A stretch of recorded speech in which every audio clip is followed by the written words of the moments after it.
Hello everyone, कैसे हैं आप सब। मुझे उम्मीद है आप सभी अच्छे होंगे। तो बड़ा ही इंपॉर्टेंट वीडियो आज आपके बीच आया हुआ है ना, जिसमें हम डिस्कस करने वाले हैं कंप्लीट सैंपल पेपर सॉल्व्ड 2024-25 के लिए। कौन सा पेपर? Applied mathematics. जो भी कॉमर्स के स्टूडेंट हैं है ना, क्लास 12 में है और अप्लाइड मैथमेटिक्स वो लिए हुए अपना एक पेपर है ना, उन लोगों के लिए सीबीएसई ने लॉन्च किया है सॉल्व सैंपल पेपर।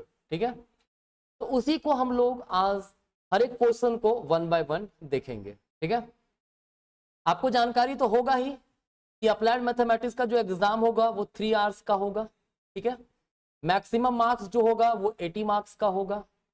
कुछ जनरल इंस्ट्रक्शन दिए हुए हैं, जैसे क्वेश्चन नंबर 1 से 20 तक 1 मार्क्स का होगा, जिसमें 1 to 18 एमसीक्यूज रहेगा और 2 क्वेश्चन 19 एंड 20 असर्शन रीजन से रिलेटेड रहेगा। 21 से 25 जो क्वेश्चन है वो very short answer type, means 2 marks का क्वेश्चन है वो। फिर सेक्शन सी जो है 26 से 31 तक ये 3 मार्क्स का क्वेश्चन रहेंगे। ठीक है, सेक्शन डी में 32 से 35 जो लॉन्ग आंसर टाइप होंगे वो 5 मार्क्स का होगा। और सेक्शन ई जो हमारा है वो क्वेश्चन 36 से 38 जो होगा वो केस बेस्ड स्टडी होगा, 4 मार्क्स ईच। ठीक है, कोई दिक्कत नहीं है। तो ये हमारा जनरल इंस्ट्रक्शन है। ठीक है, आज हम लोग जो क्वेश्चन डिस्कस करेंगे वो क्वेश्चन नंबर 1 से लेकर के 20 तक रहेगा, 1 to 20। ठीक है, मतलब जो भी 1 मार्क्स के क्वेश्चन है उसको डील कर लेंगे, फिर नेक्स्ट वीडियो आएगा बाकी के क्वेश्चन भी हम लोग डील करेंगे। ठीक है, तो देखिए सबसे पहला क्वेश्चन हमारा है, क्या है? द एरिया, ध्यान रखिएगा जो क्वेश्चन हमारे हैं, ठीक है, हर क्वेश्चन को आप लोग अच्छे से पढ़ना जरूर पहले। ठीक है, तो पहला क्वेश्चन हमारा है, कहता है the area bounded by the curve y equals root under x. मतलब y कितना दिया हुआ है? रूट अंडर एक्स है। इसका मतलब इसको लिख सकते हैं x का पावर 1/2। ठीक है, the x axis x equals 1 और x इक्वल्स 4। मतलब जो हमारा एक्सिस बना हुआ है, x में एक वैल्यू 1 होगा एक 4 होगा, इसके बीच में जो कर्व बनेगा x का पावर 1/2 है ना, उसका एरिया क्या होगा? ठीक है, वो एरिया पूरा निकालने की बात कहा है। तो आपने इंटीग्रेशन पढ़ा होगा, इंटीग्रेशन का एप्लीकेशन में ये चीज दिया हुआ है। क्या करेंगे हम लोग ऐसे केस में? डेफिनेट इंटीग्रल यूज करते हैं। x 1 से लेकर के 4 तक है तो लोअर वैल्यू 1 होगा, अपर वैल्यू 4 होगा, x का पावर 1/2 रहेगा। ठीक है, और इसको हम लोग x के रिस्पेक्ट में इंटीग्रेट कर देंगे। क्या करेंगे? x के रिस्पेक्ट में इंटीग्रेट कर देंगे। क्या आएगा? देखो आप लोग अगर आता है तो आप लोग कमेंट भी कीजिएगा, और किसी क्वेश्चन में अगर समस्या होगा, ठीक है, तो वो भी आप लोग जरूर बताइएगा हमको। ठीक है, वैसे इसका इंटीग्रेशन क्या होगा? इसका इंटीग्रेशन होगा हमारा इसको ऐसे लिख देता हूं मैं, x का पावर 1/2 आपने पढ़ा होगा। क्या पढ़ा है आप लोगों ने? आप लोगों ने पढ़ा है कि x का पावर अगर n हो, इसका इंटीग्रेशन x का पावर n+1 होता है। ठीक है ना, कोई दिक्कत नहीं। और हाँ, इसका आंसर की भी सीबीएसई ने लॉन्च किया है, तो अगर किसी प्रकार क्वेश्चन कहीं पर दिक्कत आपको होगा तो वहां से भी आप थोड़ा बहुत हेल्प ले सकते हो। अगर x का पावर n है तो उसका इंटीग्रेशन क्या होता है? x का power n+1 whole divided n+1। ठीक है, यहाँ पे x का पावर 1/2 है, तो x का पावर 1/2 प्लस 1 करेंगे तो 3/2 होगा, नीचे भी हमारा 3/2 होगा, ब्रैकेट क्लोज 1 और 4 होगा। ठीक है, अब क्या करते हैं, जहां पे हमारा इसको लिख सकते हैं ऐसे हम लोग 2/3 x का पावर 3/2 है ना, 4 और 1। अपर वैल्यू एक बार हम लोग 4 पुट करेंगे, एक माइनस करके एक बार 1 पुट करेंगे। ठीक है, तो 2/3 x के जगह पे 4 का पावर 3/2 माइनस 2/3 x के जगह पे 1 का पावर 3/2।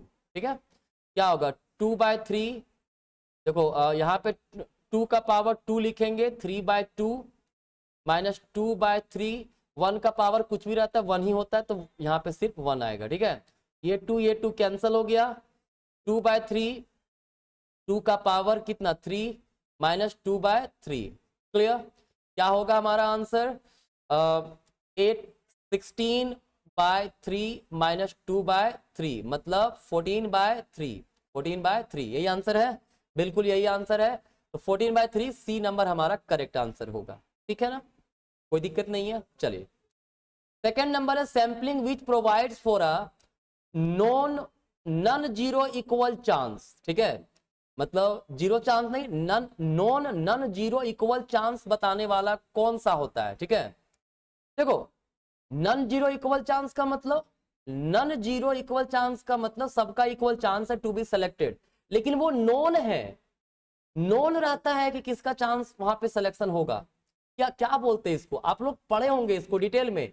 सिस्टमैटिक सैंपलिंग में क्या करते हैं हम लोग, सिस्टमैटिक सैंपलिंग में सबसे पहले रैंडमली, मतलब जब सबका इक्वल चांस है किसी एक को सेलेक्ट करते हैं और फिर किसी ऑर्डर में हम लोग बाकी को सेलेक्ट कर लेते हैं। जैसे आपको मान लीजिए 100 व्यक्ति हैं, सबका रोल नंबर है 1 to 100। ठीक है, हमको 10 व्यक्ति को चुनना है, तो क्या करेंगे, पहला मान लो रैंडमली किसी को चुने, इसका रोल नंबर 4 था, फिर 10 बढ़ाते चले गए, 4 14 24, तो पहला तो अननोन है लेकिन फिर तो नोन है ना कि किसका सिलेक्शन होगा, इसको बोलते हैं non non zero equal chance वाला। तो ये हमारा सिस्टमैटिक सैंपलिंग होगा।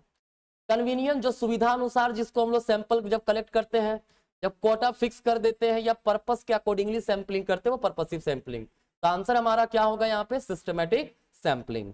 ठीक है ना, चलिए नेक्स्ट है कॉस्ट फंक्शन दिया हुआ है हमारे पास, है ना। कहता है which statement is correct, the marginal cost decreases from 0 to 1 and then increases onwards, the marginal cost increases from 0 to 1 and then decreases onwards. ठीक है, चलो देख लेते हैं इसको क्या है।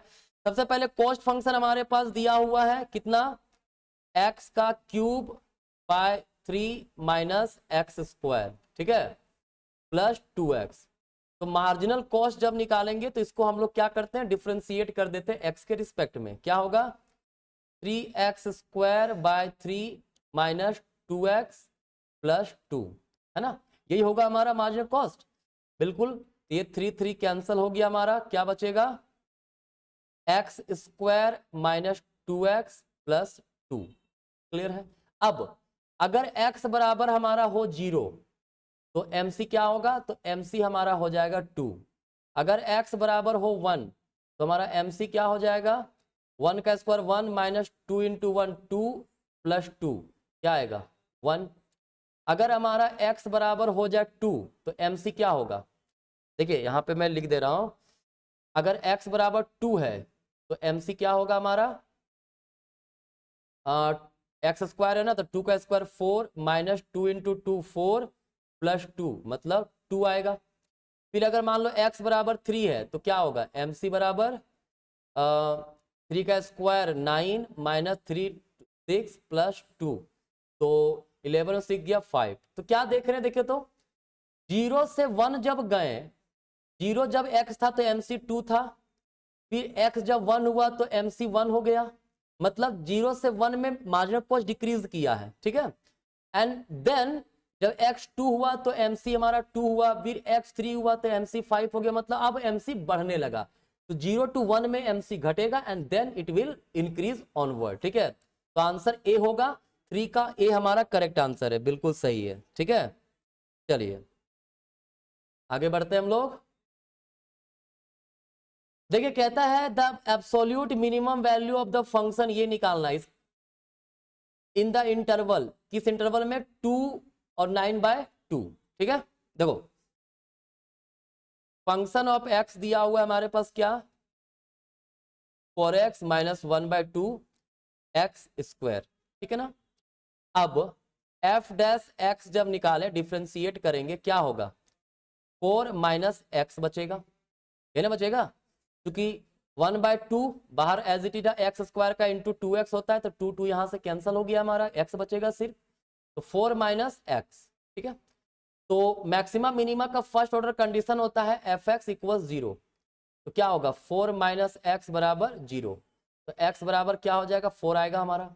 ठीक है, तो इसका एक ही क्रिटिकल वैल्यू आया है, क्लियर है, कोई दिक्कत नहीं है। अब देखिए अब क्या रहा है, हमें निकालना है -2 और 9/2 के अंदर। ठीक है, तो भाई x बराबर सभी पे देख लेंगे, अगर f हमारा -2 हो तो क्या होगा, 4 इंटू -2 -1/2 -2 का स्क्वायर क्या आएगा, -8 -4 2 आ गया, यहाँ पे कितना हो गया -10। ठीक है, फिर अब F4 पे देखते हैं निकाल के क्या आएगा। 4 मेन फंक्शन पे x का वैल्यू पुट कर रहा हूं, 4 इंटू 4 -1/2 4 का स्क्वायर क्या होगा 16 -16/2 8 आ गया 8। अब F 9/2 पे निकालेंगे, 4 इंटू 9/2 -1/2 9/2 का होल स्क्वायर। ठीक है, क्या आएगा ये आएगा या 36/2 माइनस 81/4 4 2 8। ठीक है, क्या उसको सॉल्व करेंगे, क्या आएगा, नीचे आ गया 8 तो 72 दूना 144 -81।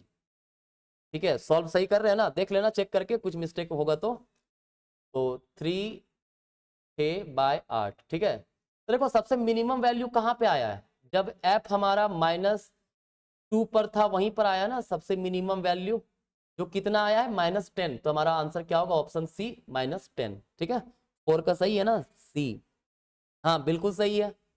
ठीक है ना, चलिए अब देखिए क्वेश्चन नंबर हमारे पास 5 दिया हुआ है। क्या है क्वेश्चन नंबर 5 में भाई, कहता है for the purpose of t test of significance random sample of size n बराबर कितना है, n बराबर 2025 is drawn from a normal, then the degree of freedom. देखो डिग्री ऑफ फ्रीडम जो हमारा होता है वो होता है n-1 होता है टी टेस्ट में। ठीक है, तो कितना है 2045 2025 है ना, 2025 -1 मतलब कितना आया 2024। ठीक है, तो 2024 कोई ऑप्शन में है, बिल्कुल लास्ट ऑप्शन हमारा वही है। ठीक है, हाँ अगर सॉल्यूशन आप नहीं जानते हैं तो सॉल्व करते जा सकते हैं हमारे साथ आप। ठीक है, पांचवा का ऑप्शन नंबर डी, बिल्कुल वेरी गुड। ठीक है, चलिए अब हमारे पास लीनियर प्रोग्रामिंग से प्रॉब्लम दिया हुआ है ना, दो constant x + 2y greater equals 3, x greater equals 10। ठीक है, y जो है ग्रेटर इक्वल्स 0 है। ठीक है, कोई दिक्कत नहीं है। तो देखो यहां कहता है किसको, मतलब which of the following inequality में be removed so that the feasible region remain the same in the above. ठीक है, देखो यहाँ फिजिबल रीजन क्या बन रहा है हमारा, फिजिबल रीजन जो हमारा है ये बन रहा है जो कॉमन एरिया है ये वाला।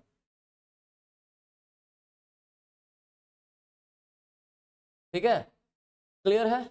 अब अगर ये हम x बराबर 10 मतलब जो इनइक्वालिटी x ग्रेटर इक्वल्स 10 है, ठीक है, इसको हटा भी देंगे तब भी हमारा फिजिबल रीजन यही बनेगा। ठीक है, देख लीजिए कॉमन तब भी वही आएगा। मान लो हम x बराबर 10 नहीं है हमारे पास, तो हमारे पास लाइन ये वाला बनता। ठीक है, और ये वाला लाइन बनता। कॉमन किधर होता, कॉमन यही वाला एरिया हो रहा था ना आपका, कॉमन तो यही एरिया हो रहा है ना। ठीक है, तो अगर x ग्रेटर इक्वल 10 जो हमारा है उसको रिमूव कर दिया जाए तब भी हमारा फिजिबल रीजन यही होगा। तो x ग्रेटर इक्वल 10 होगा ऑप्शन नंबर बी। नहीं, wait for a minute, mistake हो रहा है यहाँ पे। थोड़ा सा गलत बताया मैंने। चलो देखो थोड़ा इसको करेक्ट कर लीजिए।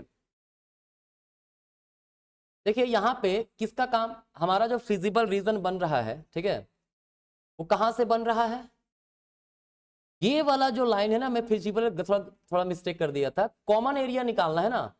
तो ये जो लाइन है इस लाइन को अगर हटा भी दें, अगर सिर्फ x ग्रेटर इक्वल 10 और y ग्रेटर इक्वल 10 0 कर दें, तो y ग्रेटर इक्वल 0 का मतलब क्या है, ये वाला एरिया पूरा। ठीक है, कोई दिक्कत नहीं है। और अब हमारे पास जो है दूसरा है x ग्रेटर को 10, x ग्रेटर को 10 ये वाला एरिया है। ठीक है, कोई दिक्कत नहीं, क्लियर। अब थोड़ा ध्यान से देखो, अगर हम बात करें x + 2y ग्रेटर इक्वल 3, उसका ये वाला बना है एरिया, तो हमारा फिजिबल रीजन कहां बन रहा है, हमारा फिजिबल रीजन तो ये वाला बन रहा है एरिया ना, ये वाला पूरा एरिया बन रहा है, ठीक है, ये फिजिबल एरिया बन रहा है, ठीक है, क्लियर है। तो इसका ये मतलब हुआ कि अगर हम इसको मिटा भी दें, ठीक है, तब भी हमारा जो कॉमन एरिया है, रेड वाला लाइन भी देखो इसमें है और ब्लू वाला लाइन भी इसमें है, मतलब ये वाला लाइन भी था इसमें, ठीक है, क्लियर। तो यही एरिया फिजिबल बन रहा है ना, इसका मतलब है अगर हम इसको रिमूव भी कर दें, कौन सा, x plus 2y greater equal 3, तब हमारा जो है फिजिबल रीजन सेम रहेगा। तो आंसर इसका ए होगा, बी नहीं होगा, गलत हो गया तो वो, ठीक है। चलिए नेक्स्ट क्वेश्चन है, player rolls one fair die, एक फेयर डाई है उसको रोल करता है, if the die shows an odd number the player wins, मतलब हमारा मान लीजिए यहाँ पे कितने होते हैं, क्या क्या होते हैं हमारे पास रोल में, 1 होता है, 2 होता है, 3 होता है, 4 होता है, 5 होता है, 6 होता है, ठीक है। यहाँ पे देखिए हमारे पास xi जो है हमारा क्या होगा वो बनेगा, ठीक है, देखिए मतलब रैंडम वेरिएबल्स क्या बनेगा यहाँ पे, ये हमारा रोल्स में नंबर्स होते हैं, ठीक है, डाई में यही नंबर होता है ना। कहता है if the die show an odd number the player win the value that appears on the die, तो प्लेयर उतना ही जीतता जितना उस पर वैल्यू दिखता है। तो ऑड का मतलब 1, तो उसको वैल्यू कितना मिलेगा, 1 के बराबर, क्योंकि जितना दिखता है उतना ही उसको प्राइज मिलता है। 3 भी ऑड है तो 3 में 3 मिलेगा, 5 है तो 5 में 5 मिलेगा, ठीक है। Else losses half the value it appears on it, और अगर ऑड नहीं आया, इवन आ गया, तो वो लॉस करेगा, हार जाएगा, ठीक है, हारेगा मतलब निगेटिव में, और कितना हारेगा, हाफ, जितना उसमें दिख रहा है, कितना दिख रहा है 2, तो -1 लूज करेगा, 4 दिख रहा है तो -2 लूज करेगा, 6 है तो -3 लूज करेगा, ठीक है। अब प्रोबेबिलिटी हम निकालें अगर, तो 1 आने की प्रोबेबिलिटी क्या होती है, 1/6, 2 आने की भी 1/6 होती है, 3 आने की भी 1/6 होती है, 4 आने की भी 1/6 होती है, 5 की भी 1/6 होती है, 7 की भी 1/6 होती है, ठीक है। एक्सपेक्टेड गेन निकालना है, एक्सपेक्टेड गेन का फॉर्मूला होता है sigma xi into P I, ठीक है, आपने रैंडम वेरिएबल पढ़ा होगा तो आपको पता होगा। तो 1 into 1/6 plus -1 into 1/6 plus 3 into 1/6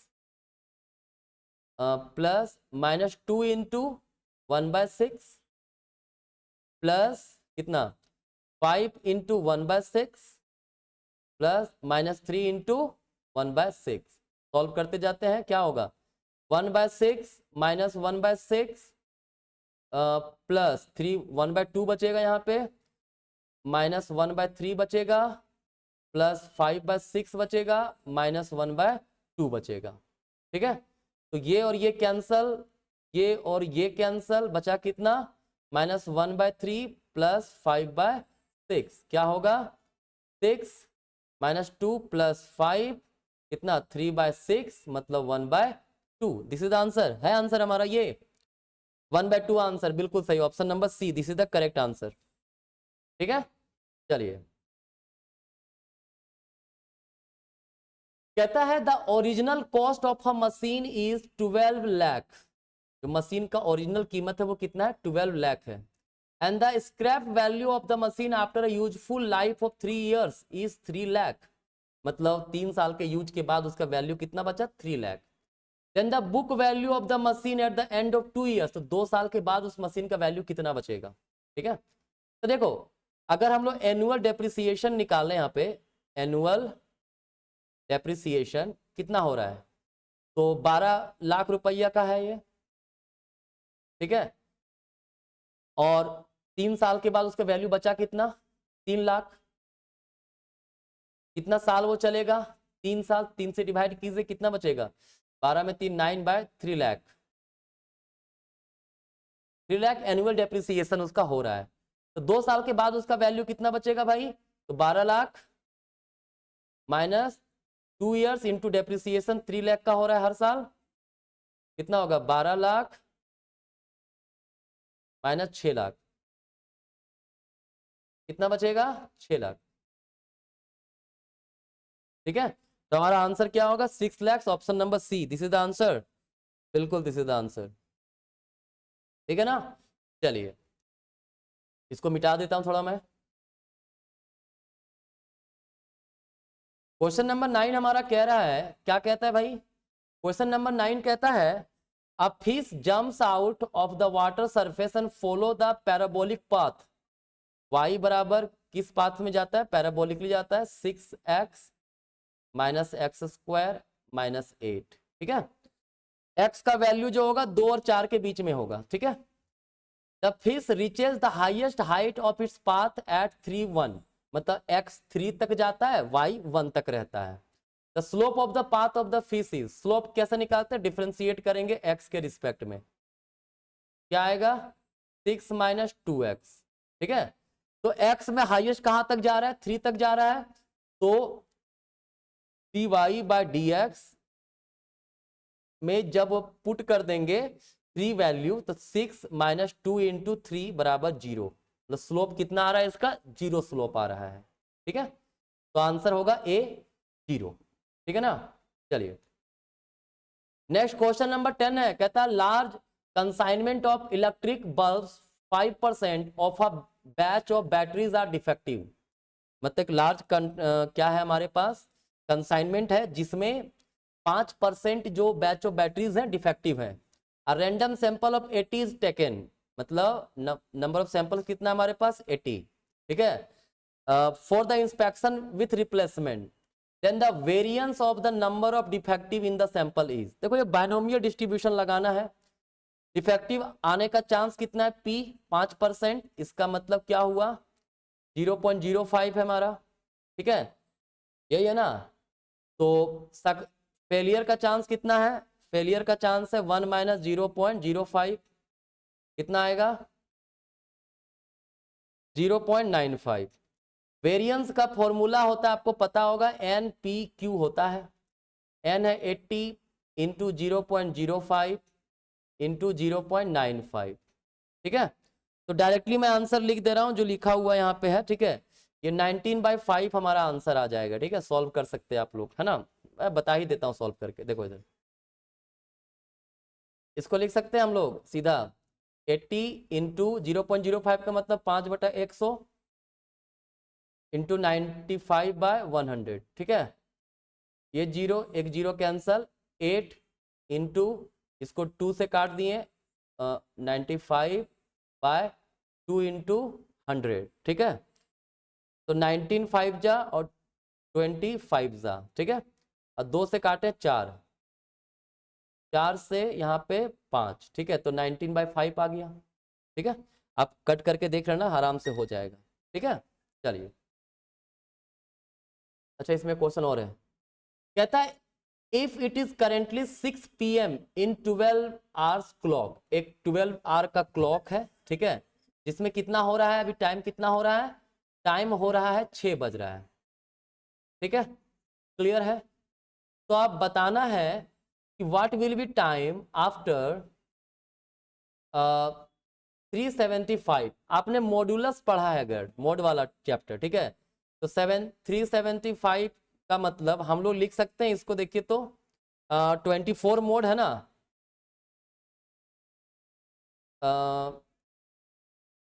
इसको 24 इंटू 15 प्लस 15 के फॉर्म में लिख सकते हैं, देखिए तो आप लोग करके देख लेना, बिल्कुल इसी फॉर्म में लिख सकते हैं। तो 375 मोड 24 बराबर कितना आएगा हमारा 15 लिखाएगा यहाँ पे, ठीक है। इसका मतलब है 6 PM में अगर 15 आवर्स ऐड कर दिया जाए, ठीक है, मतलब 375 आवर्स का मतलब 15 आवर्स उसमें हम ऐड करते, कितना बचेगा वो बताना है, ठीक है। तो 6 PM है अभी, 6 PM में 12 आवर जोड़े, ठीक है, तो हमारा क्या होगा 6 AM बन जाएगा, लेकिन 15 घंटा 3 घंटा और ऐड कीजिए तो प्लस करेंगे 3 आवर्स, है ना, तो क्या हो जाएगा 9 AM होगा, बिल्कुल होगा। तो आंसर हमारा क्या होगा, ऑप्शन नंबर सी 9 AM, ठीक है। चलिए देखिए द वैल्यू ऑफ 1/x, देखो यहाँ पे दिया है x बिलोंग्स टू, ध्यान रखिएगा क्या दिया हुआ है, x बिलोंग्स टू -1 3 -0, मतलब इसका वो पार्ट जो इसमें नहीं है, इस फॉर्म में इसको हम लोग दिया हुआ है हमारे पास क्वेश्चन, तो इसी चीज को हम लोग इस प्रकार से भी लिख सकते हैं। ठीक है, कैसे लिख सकते हैं? -1 से 0 यूनियन क्या लिखेंगे? 0 से 3। क्लियर? इस फॉर्म में हम लोग इसको लिख सकते हैं। तो जब इसको हम लोग 1/x के फॉर्म में लिखेंगे, ठीक है, तब में क्या करेंगे? रेसिप्रोकल बना देंगे। ठीक है, तो ये हमारा यहाँ पे -इनफाइनाइट से लेकर के -1 जाएगा। ठीक है, क्लियर है?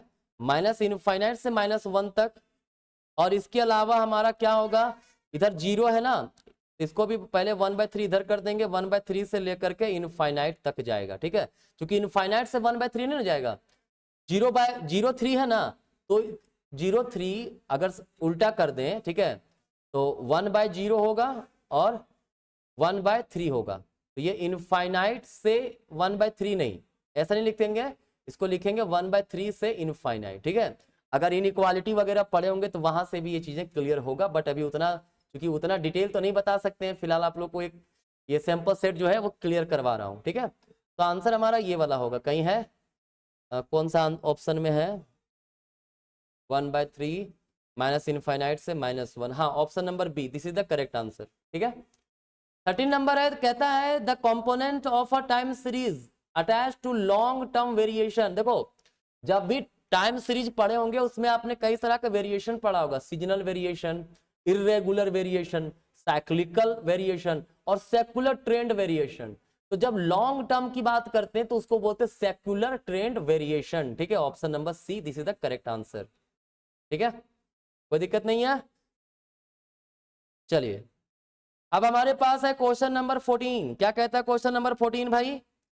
देखो, क्वेश्चन नंबर 14 कहता है present value of sequence of a payment rupees इतना 800 made at the end of every 6 month. हर 6 महीने में इसको ये पेमेंट जो किया जाता है, एंड कंटिन्यूइंग फॉर एवर। ठीक है, if money is worth 4% per annum compounded semi annually, मतलब हाफ ईयरली। ठीक है, तो ऐसे सिचुएशन में present value of the sequence क्या होगा? तो देखो, इसको कुछ भी मान ले, हम लोग यहाँ पे आई निकालेंगे, रेट ऑफ इंटरेस्ट कितना मिल रहा है, तो सेमी हाफ ईयरली मिल रहा है ना, तो इसमें rate of interest divided by 100 होता है, तो आर कितना है हमारा? 4% है, एनुअली मिल रहा है तो 4/2 होगा बटे 100, मतलब तो 0.02। ठीक है, 0.02। तो जो हमारा प्रेजेंट वैल्यू होगा इसका होगा 800 डिवाइडेड बाय 0.02। ये फॉर्मूला है, आप लोग पढ़े होंगे तो पता हो कितना आएगा डिवाइड करने पे? 40,000। बिल्कुल, ये हमारा option number B, this is the correct answer. ठीक है, चलिए, बड़ा इंपॉर्टेंट क्वेश्चन हमारे पास क्वेश्चन नंबर 15 है। दो है, देखो, दो लाइन है, एक तो हमारा L1 है, ठीक है, और एक ये ओरिजिन से गया है L2। क्लियर?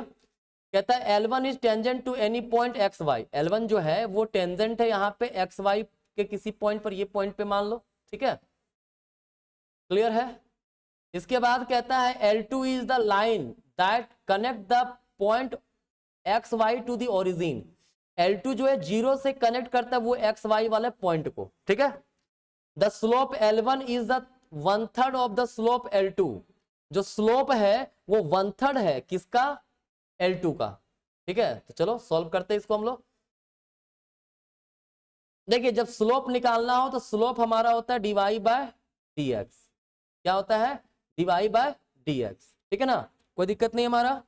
तो जब L1 का स्लोप निकालेंगे वो हमारा dy बाय dx के फॉर्म में लिखेंगे, चूंकि सिर्फ एक्स वाई दिया हुआ है। L2 का जो स्लोप होगा, ये स्लोप ऑफ L1 है। ठीक है, slope of L1, slope of L2 जो है ओरिजिन से जा रहा है ना, तो y माइनस ओरिजिन में 0 वैल्यू बाय x माइनस 0। आपने पढ़ा होगा स्लोप का formula, y2 minus y1 bye x2 minus x1, ये पढ़ा होगा शायद। ठीक है, वहीं से आया है ये। तो यहाँ पे y2 की जगह y है, x y की जगह तो 0 है, 0 शुरू हुआ है, यहाँ पे 0/0 है ना, तो क्या आएगा? y बटा x आएगा। तो बताइए इस क्या है, the slope of L1 is the slope of L1 1/3 of the slope of L2, मतलब dy बाय dx जो है वो 1/3 है किसके, स्लोप ऑफ L2 के। स्लोप ऑफ L2 कितना है, इतना, मतलब y बाय 3x। तो डिफरेंशियल इक्वेशन के फॉर्म में लिखना है तो dy by dx equals y by 3x, कहीं है, हाँ ऑप्शन नंबर ए में ही है हमारा, ठीक है, तो ये हमारा करेक्ट आंसर हो गया। चलिए आगे बढ़ते हैं।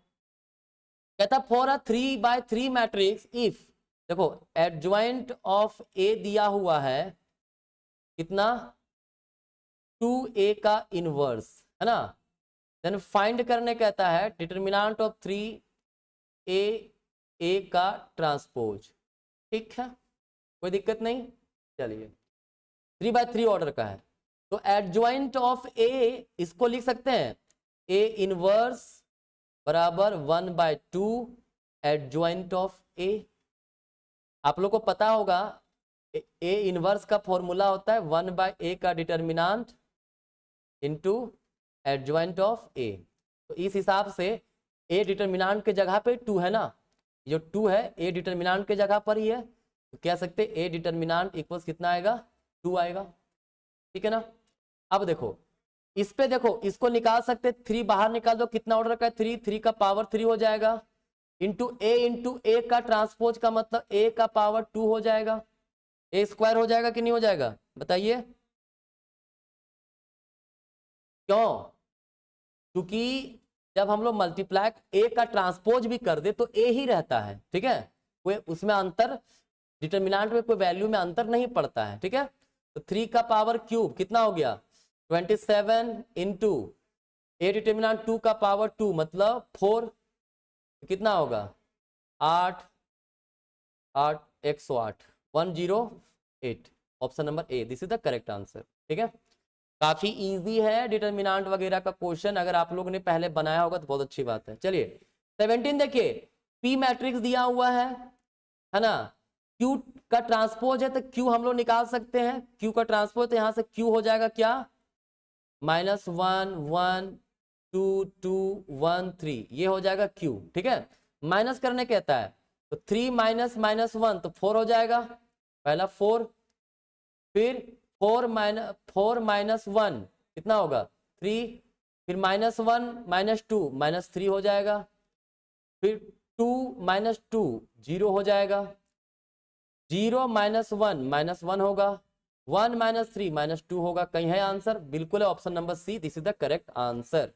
ठीक है, चलिए लास्ट क्वेश्चन हमारे पास देखिएगा थोड़ा, इसमें सॉरी 18 नंबर क्वेश्चन, लास्ट नहीं है अभी तो 20, अभी तो और क्वेश्चन है ना, 1 मार्क्स में तो 20 क्वेश्चन दिया ना, अभी और भी क्वेश्चन है ना। चलिए देखिए क्या है, क्वेश्चन नंबर 18 में है, कहता है order and degree of differential equation. Order का मतलब होता है हाईएस्ट ऑर्डर डेरिवेटिव, तो यहाँ पे क्या है हमारा इक्वेशन ना, यहाँ पे लिखा हुआ, मैं फिर से लिख दे रहा हूँ, थोड़ा क्लियर नहीं दिख रहा होगा।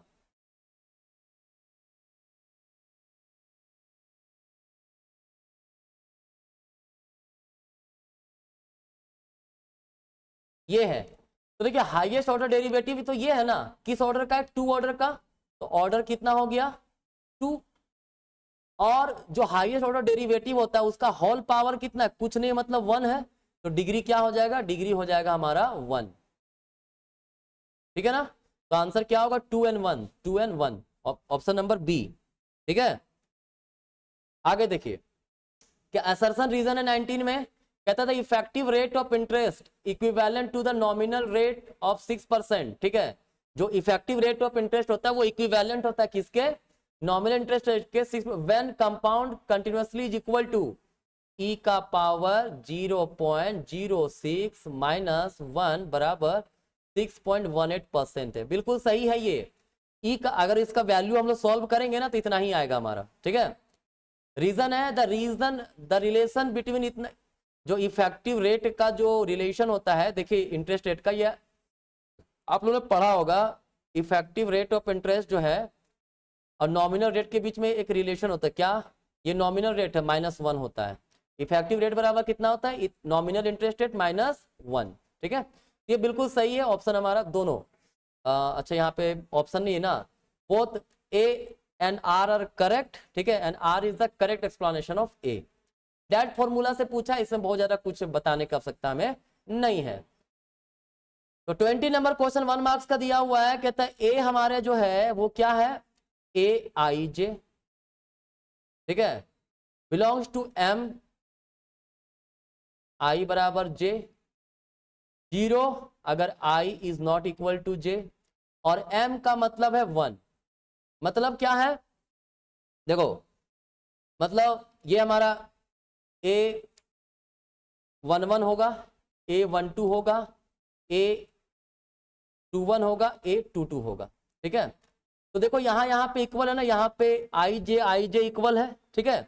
तो यहाँ पे वैल्यू m है, m का मतलब 1 है, मतलब वहां पे वैल्यू कितना 1, और जब आई जे इक्वल नहीं, यहाँ 1 है, 2 इक्वल नहीं, तो 0 है, फिर 0 1, ये क्या है हमारा, ये ऑब्वियस सी बात है आइडेंटिटी मैट्रिक्स है, तो ये तो सही है। कहता है reason, every identity matrix is not scalar matrix, गलत है। स्केलर मैट्रिक्स का सिंपल मतलब होता है कि डायगोनल एलिमेंट 1 होना चाहिए, बाकी रेस्ट 0। मतलब जो स्केलर मैट्रिक्स है उसका कहना है डायगोनल एलिमेंट इक्वल होना चाहिए, बाकी रेस्ट 0। और आइडेंटिटी मैट्रिक्स क्या कहता है कि जो हमारा डायगोनल एलिमेंट है वो 1 हो, बाकी सारे 0। तो भाई all identity matrix are also scalar matrix, but all scalar matrix are not necessarily to be identity matrix. तो ये हमारा रीजन गलत है, ठीक है। Assertion is correct but the reason is wrong, ठीक है ना। तो ये 1 मार्क्स के क्वेश्चन आपके टोटल यहां तक थे, ठीक है। अब देखिए जो लॉन्ग आंसर क्वेश्चन है वो मैं लेकर के आऊंगा, लेकिन आप लोग अपना प्यार दिखाओ, लाइक करो, शेयर करो, है ना। चैनल सब्सक्राइब नहीं किए सब्सक्राइब कीजिए, तब मैं इनकरेज होकर के और आपके लिए वीडियो बनाऊंगा। और किसी क्वेश्चन में डाउट हुआ हो तो प्लीज कमेंट जरूर कीजिएगा, है ना। चलिए धन्यवाद।